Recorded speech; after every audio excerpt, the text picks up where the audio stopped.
Nakatakdang kasuhan ng NBI si dating Congressman Mike Defensor. Lumalabas sa investigasyon ng ahensya na may direktang koneksyon daw si Defensor sa umunoy human trafficking sa sinalakay na KTV bar sa Pasig City. Nasa frontline ng balitang yan, Gio Robles. April 21, nasagip ng National Bureau of Investigation o NBI ang mahigit 50 kababaihan na biktima umano ng sexual exploitation mula sa sinalakay na KTV bar at hotel sa Pasig. Napag-alamang asawa at anak ni dating Anak Kalusugan Party List Representative Mike Defensor ang nagpapatakbo umano sa mga establishmento. Kalaunan, sinampahan sila ng reklamong qualified human trafficking.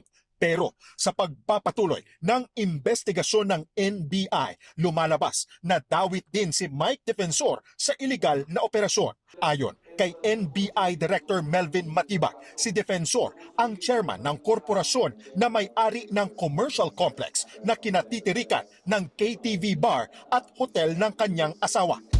Lumalabas sa pagsusuri ng NBI na may mga tagong lagusan gaya ng mga pintuan at hagdanan na kumukonekta sa hotel at KTV bar para magbigay daan sa sex trafficking activities. Mula sa ground floor kung saan matatagpuan ang KTV bar, dinadala ang mga parokyano kasama ng mga biktima sa second floor ng gusali kung saan ang hotel. Ang mga pagbabago raw na ito sa disenyo at floor plan na ikinumpara ng NBI sa orihinal na blueprint ng gusali ay walang pahintulot at paglabag sa building code.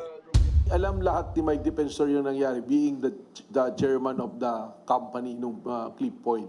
And lahat ng nangyari na pagbabago roon will lead to doing that human trafficking, yung paglagay ng false doors, ng false stairs, yung paglalagay ng rooms na dapat offices, ginawang hotel rooms. Lumalabas din sa orihinal na floor plan na may naka-reserve na kwarto para kay Defensor sa mismong KTV bar, ayon kay Matibag. Tapos makikita natin dito na ito, indication na window 132, tapos window 137, dapat itong room na to is office ni Mike Defensor.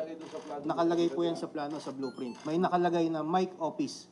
Iginiit ni Matibag na hindi pamumulitika ang reklamo nila laban kay Defensor.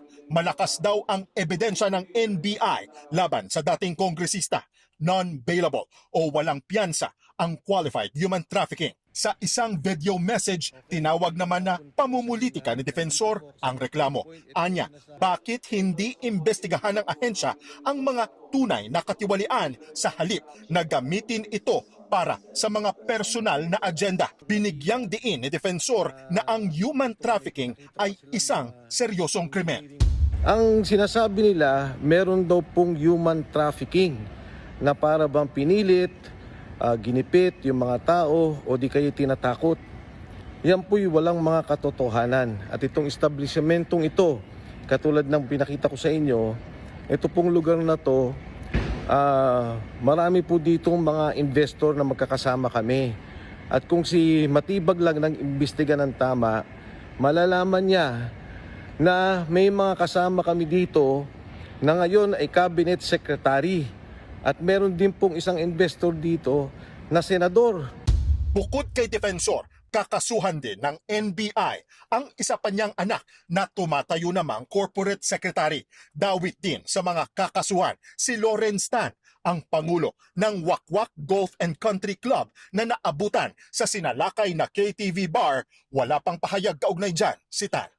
Sa Biyernes, formal na isasampa ng NBI ang reklamong qualified human trafficking laban sa dating kongresista na si Mike Defensor. Nagbabalita mula sa frontline, Gio Robles, News 5. Mga kapatid, Julius Babaw po. Para sa komprehensibo at makabuluhang balitaan at talakayan, mag-follow at mag-subscribe na sa social media pages ng News 5.